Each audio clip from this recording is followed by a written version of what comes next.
तो आज का सवाल ये है जी। कि पश्चिम जगत में ऐसे कौन से तत्व मौजूद थे जिससे वे दुनिया पे राज भी किए जी। और दुनिया का कायाकल्प भी, दुनिया को बदल कर भी रख दिए विज्ञान और भी चीज़ों के माध्यम से। जो पश्चिम और जो पूरब है, इसके जो मूल आधार है और जो चिंतन है, जो अवधारणाएं हैं, उसमें मुझे लगता है कि बहुत ही बुनियादी तौर पर अंतर रहा है। और शुरू से लेके आज तक जो है अंतर है, आज भी अंतर है, पहले भी था। जो पश्चिम की जो दुनिया रही है, जिसमें हम लोग आमतौर पर यूरोपियन सोसाइटी को, सिविलाइजेशन को मानते हैं, वो लोग जो हैं चीज़ों का अध्ययन करने में हमसे ज़्यादा पारंगत रहे हैं। और साइंटिफिक टेम्परामेंट, जिसको कि हमारे जब संविधान निर्माताओं ने जब बात की साइंटिफिक टेम्परामेंट को कि उस साइंटिफिक टेम्परामेंट को भी शामिल किया जाए, हालांकि उस वक्त हुआ नहीं, तो इसको एक मूल कर्तव्य के तौर पे शामिल किया गया संवैधानिक संशोधन में, 42वीं संवैधानिक संशोधन के बाद। तो ये जो साइंटिफिक टेम्परामेंट है, इसमें वो हम लोगों से अव्वल रहे, यानी कि वस्तुओं का अध्ययन। और पूरब के तरफ जो मानविकी पहलू है, उस पर ज़्यादा जोर रहा, उसके अध्ययन पे ज़्यादा जोर रहा। तो ये जो मूल अवधारणा है दोनों का अवधारणा ही अलग अलग है। पूरब में इनवर्ड ज़्यादा हाँ। ध्यान वगैरह इस पे हाँ, ज़्यादा। पूरब में देख लीजिए, ध्यान है, योगा है। इसके बाद में जो लिटरेचर जो डेवलप हुआ, जो लिटरेचर का जो डेवलपमेंट हुआ, उसमें आदर्श की बात बहुत ज़्यादा रही। पश्चिम में जो लिटरेचर शुरुआत के समय में डेवलप हुआ, वो एक राजनीतिक लिटरेचर था, या बोल सकते हैं कि वो जो लिटरेचर डेवलप हुआ, जो शुरुआती दौर में वो लोग का लिटरेचर डेवलप हुआ, बाद का नहीं। बाद में तो उन्होंने भी बहुत साइंटिफिक टेम्परामेंट के साथ में मानव मस्तिष्क का अध्ययन किया, बाद का अच्छा, नहीं। इसकी शुरुआत में जाए तो मार्टिन लूथर का जो ऑर्थोडॉक्स क्रिश्चियन से जो एक बागी होना, बगावत करना, उस ट्रैप से निकलना, क्रिश्चियन चर्च के उस ट्रैप से बाहर निकलना, क्या ये भी मदद? हाँ, ये तो था ही, पुनर्जागरण का समय कहा जाता है। अगर हम लोग देखते हैं तो लगभग 13वीं 14वीं शताब्दी से स्टार्ट होता है पुनर्जागरण का काल, और 16वीं 17वीं 18वीं तक आते आते अपने पूर्णता की तरफ चला जाता है, और फिर एक नया रिवॉल्यूशन होता है। तो जो क्रिश्चियन मिशनरियां हैं, जो कहती हैं कि जीसस के बारे में बात करते हैं लोग, और कहते हैं कि ये तो प्रकाश के देवता हैं, प्रकाश पुरुष हैं, इनको मानने से प्रकाश आ जाता है। तो भाई, जीसस तो पहली शताब्दी में हुए हैं, तो पहली शताब्दी से लेकर 1200 साल तक क्या यूरोप में प्रकाश नहीं था? ये पुनर्जागरण का फिर काल कहना, पुनर्जागरण कहना ही इसका अर्थ है कि चीज़ें जो है अच्छी नहीं थी। सारा जो सिस्टम था, जो शासन तंत्र था, जो सामाजिक तंत्र था, आर्थिक तंत्र था, वो बहुत अच्छा नहीं था। इसीलिए ना पुनर्जागरण का काल आया, जब जो बौद्धिक जो सोसाइटी था, बौद्धिक सोसाइटी जो था वो कमज़ोर था, इसलिए तो पुनर्जागरण आया ना। तो पुनर्जागरण अगर आ रहा है 1200-1300 साल के बाद, जीसस के बाद में, यानी कि डेवलपमेंट जो हुआ है उन 1200-1300 सालों में, वो बहुत उनके फेवर में नहीं रहा, उनके अनुरूप नहीं रहा। तो ये चीज़ें रही हैं। हम कहाँ पीछे रह गए, पूरब कहाँ पीछे रह गया? अगर बात किया जाए साइंटिफिक टेम्परामेंट का, तो हम इसमें कहाँ रह गए? ऐसे मतलब पीछे क्यों रह गए उनकी मुकाबले? जब वे दुनिया बदल रहे थे जी। तो उस समय हम उनके साथ क्यों नहीं चल पाए? उनके साथ यहाँ यहाँ का जो शासक वर्ग रहा वो खोजी टाइप का नहीं रहा। अब अगर स्पेन का कोई यात्री यहाँ आता है, या पुर्तगाल का कोई यात्री यहाँ आता है, या ब्रिटेन का कोई यात्री यहाँ आता है, तो बजाते उसको वहाँ की जो शासन तंत्र है वो मदद करती है।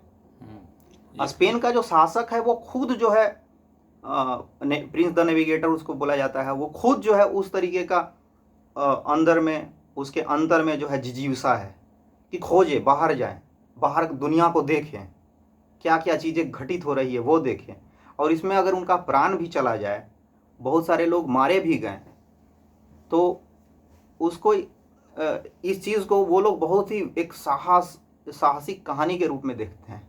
इसीलिए जब वहाँ कोई हारता है यूरोपियन, तो उसको ज़्यादा तवज्जो दिया जाता है। वो उनके स्टोरी में ज़्यादा जिंदा है। उनके स्टोरी में वो लव अफेयर्स जो टूट गए हैं उनकी वहाँ पर चर्चा है। जो टूटे उनका वहाँ पे चर्चा नहीं है। जो बहुत सारे योद्धा हैं जो हारे उनकी चर्चा है। लियोनिडास जो है कुछ हारा तब उसका चर्चा है।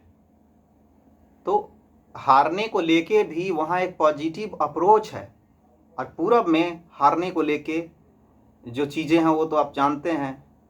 यहाँ कोई हार जाता है तो उसको और नीचे फेंक दिया जाता है। सोसाइटी जो है उसको इग्नोर कर देती है। लेकिन ऐसा उनका जो टेम्परामेंट है वो हारने को लेके ऐसा नहीं है। वो थोड़ा इसमें जिजीविसा वाली बात आ जाती है। तो सोच के लेके ही बात कर रहे थे, तो शासक वर्ग ही दोषी है या फिर एक तबका जो इंटेलेक्चुअल तबका है वो भी खोजी नहीं बन पाया?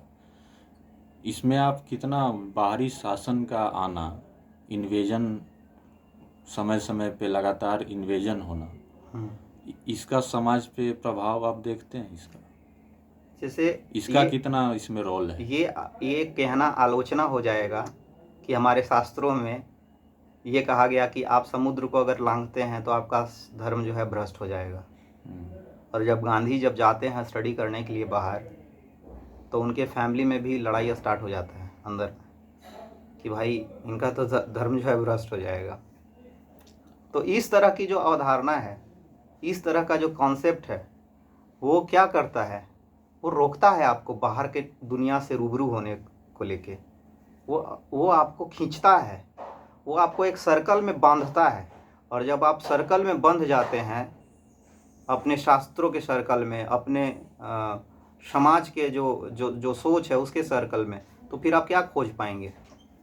तो भारत में ये दिक्कतें जो है रही हैं। तो जो उपनिषद परंपरा थी, जो एक तबका जो उठकर जंगलों की ओर मूव किया और वहाँ पे जाके नए विचारों को पैदा किया, वो परंपरा का टूट जाना, इसमें आगे ये कड़ी लगातार एक बागी तबका तैयार नहीं हुआ। जैसे बोला जाता है कि भारत के जितने थिंकर हैं और भारत के जितने लेखक हैं, जब तक उन्होंने पाश्चात्य साहित्य का अध्ययन नहीं किया, तब तक यहाँ का जो साहित्य का जो रचना है उसमें क्रांति नहीं आया। आप देख लीजिए, जितने भी साहित्यकार हुए हैं, रामधारी सिद्धिनकर हो, फणीश्वरनाथ रेणु हो, और प्रेमचंद हो। प्रेमचंद तो खुद बोलते हैं इस बात को कि हम जो है मैक्सिम गोर्की को पढ़ते हैं, लियो टॉल्स्टॉय को पढ़ते हैं, बाहर के और चिंतक को पढ़ते हैं और उनसे सीखते हैं और फिर उसको उतारते हैं, क्योंकि वो अंग्रेजी, फारसी और कई भाषाओं के विद्वान थे प्रेमचंद। तो मानविकी पहलू पर भी, मस्तिष्क पर भी अध्ययन जो है, जो साहित्य है, उसकी रचना जो है पाश्चात्य जगत में शुरू होती है और उसका प्रभाव जो है भारत के पुनर्जागरण पे पड़ता है। अब राजा राम मोहन राय को ही ले लीजिए। राजा राम मोहन राय बाहर के साहित्य को पढ़ रहे हैं, हिब्रू में लिखा हुआ पढ़ रहे हैं, जर्मन लिखा हुआ पढ़ रहे हैं, ओल्ड टेस्टामेंट, न्यू टेस्टामेंट पढ़ रहे हैं, उन्हीं की भाषा में, हिब्रू में पढ़ रहे हैं। अब वहाँ का जो साहित्य है वो राजा राम मोहन राय पढ़ रहे हैं और फिर उसमें से निचोड़ निकाल रहे हैं, तब ना भाई कुछ दे रहे हैं, नया जो टेस्ट है, फ्लेवर है।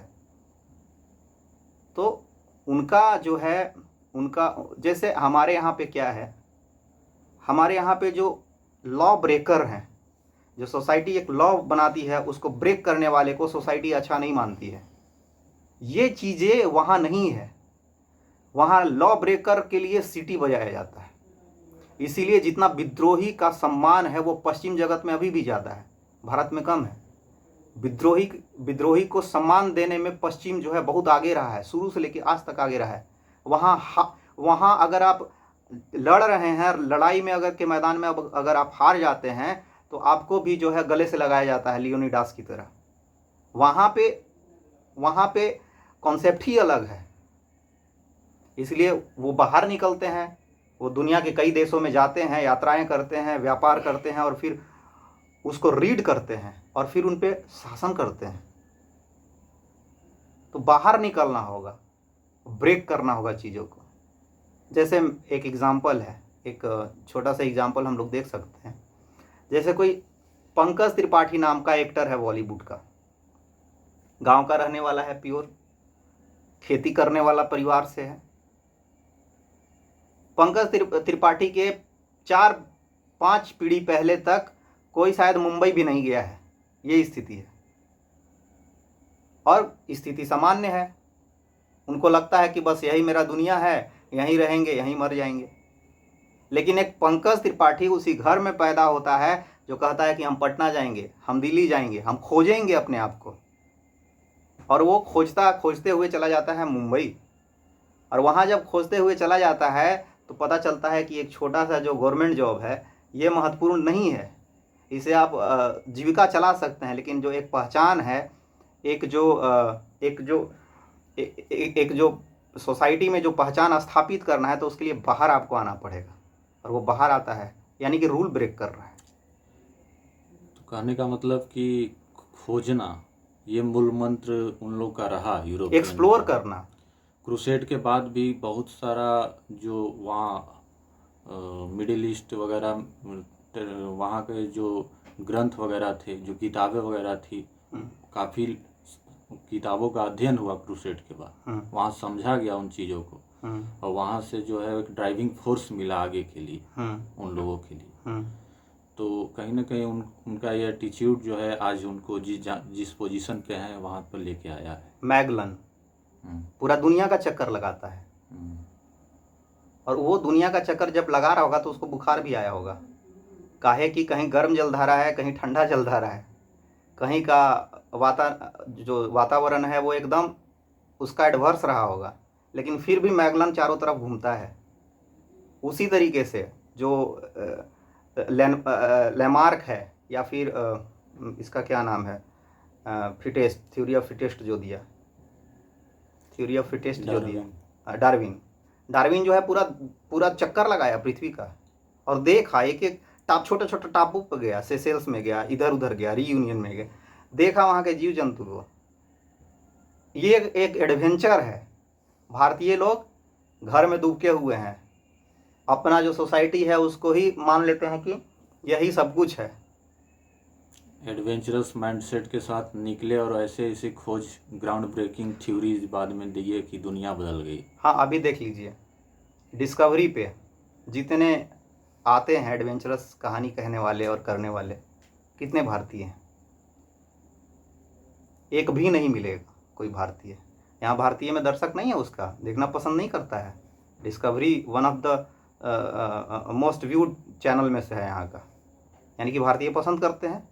लेकिन 1 अरब 30 करोड़ पॉपुलेशन में से क्या हम एक, उसका क्या नाम है जो ब्रिटेन का है, जो अभी मोदी जी के साथ आया, हाँ, बियर ग्रिल, एक हम लोग बियर ग्रिल भी पैदा नहीं कर सकते हैं। ये मेंटलिटी है, ये अप्रोच का प्रॉब्लम है। ये अप्रोच कैसे डेवलप होगा? आज भी वो हर एक चीज़ में रूल कर रहे हैं, हम लोगों के ऊपर हैं। आज हमारे यहाँ माइक्रोसॉफ्ट कहीं कोई नहीं ना बना रहा है भाई, वहीं बन रहा है, भले ही वहाँ पे नौकरी जाके कर रहे हैं यहाँ के लोग। तो ये ब्रेक करना होगा। ये जो सोसाइटी का जो एक सर्कल बना दिया गया है हर एक जगह पे, हर एक चीज़ में, उसको ब्रेक करना होगा, है ना? तो हमको लगता है कि भारतीय चिंतन या फिर पूरब का चिंतन और वहाँ की चिंतन में मूलभूत अंतर यही है। हम भारत को नहीं लेते हैं, हम बांग्लादेश को लेते हैं। बांग्लादेश में भी तो बियर ग्रिल्स पैदा नहीं ना हुआ, पाकिस्तान में भी तो नहीं ना हुआ, थाईलैंड और श्रीलंका में भी तो नहीं हो रहा है, अफ्रीका में भी तो नहीं पैदा हो रहा है, कुल मिला के दक्षिण एशिया में है ये। अफ्रीका में भी तो पैदा नहीं हो रहा है ना। यानी कि हम लोग का अफ्रीका का और इधर मतलब इधर तक पूरा एशिया का जो थिंकिंग है, और हम तो चाइनीज़ को भी अपने ही जैसा मानते हैं। वो लोग भी कोई इनोवेटिव नहीं है, उनका भी साइंस में बहुत योगदान नहीं रहा है, कॉपी करते हैं। लेकिन एंशियंट में उन लोग का रहा तारों वगैरह की दशा, उनकी स्थिति वगैरह को देखने में उनका काफ़ी ज़्यादा रिकॉर्ड है। हाँ तो लेकिन उसमें तो भारत का भी बोलता है, भारत को भी जो नक्षत्र का समझ था तो भारत को बोलता है कोई कि यूनानी से लिया हुआ था, फिर यूनानी कोई को कुछ लोग लिखते हैं कि यूनानी जो है भारतीय से सीखे थे, अरबों के माध्यम से। कॉन्ट्राडिक्शन है यहाँ पे। पहले कुछ लोग बोलते हैं कि भारत से ही गया यूनान और भारतीय लोग भूल गए, और फिर उन यूनान से भारत आ गया। नक्षत्र ये सब चीज़ के बारे में बोला जाता है ना, ज्योतिषी के बारे में भी यही कहा जाता है। चलिए, तो आज इतना ही समाप्त करते हैं आज का जी ये। आगे अगर इस पे बात करनी होगी तो एक नया वीडियो के साथ आया जाए। जी, थैंक यू।